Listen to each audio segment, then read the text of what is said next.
Hello friends, welcome back to our channel.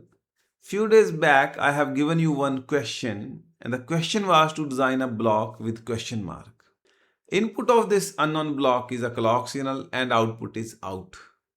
The behavior of out signal is very clear in the waveform. It is exactly matching the clock signal.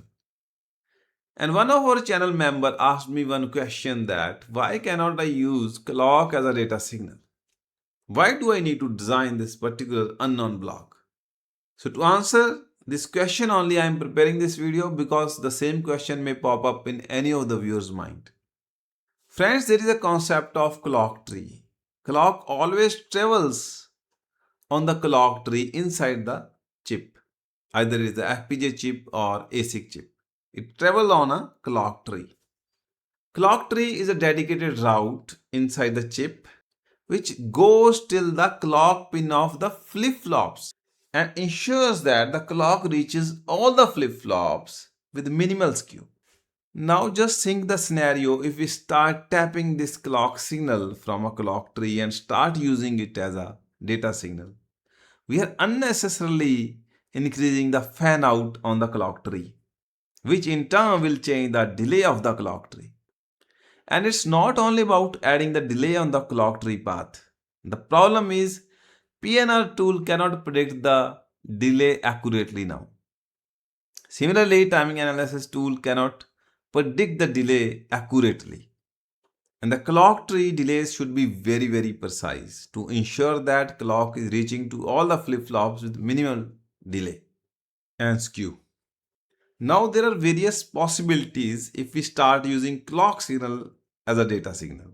The first possibility is synthesizer or PNR tool may give you an error and they will not proceed further.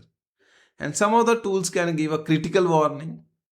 But if the tools are giving critical warning and we just ignore them, then PNR tool may not be able to meet the timing because of the delay change in the clock tree. That is the first possibility. Second possibility is that it can skip the static timing analysis. And the last possibility is it will do static time analysis and let us say it is able to meet the timing also.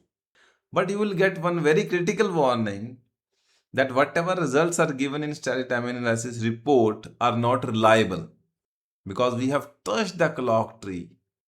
And these will be the adverse effects of touching the clock tree. So it is never recommended to use a clock signal as a data signal and disturb the clock tree structure. I hope that I answered your question, and with this I am going to end this video session. I hope that this will be quite informative for all of you. If you also like this video, please press the like button and you can share your feedback in the comment section. And in future also we are going to create many such videos. So to be aligned with our channel, don't forget to subscribe it and press the bell icon to get the notification of all the upcoming videos. Thank you so much for watching and your time.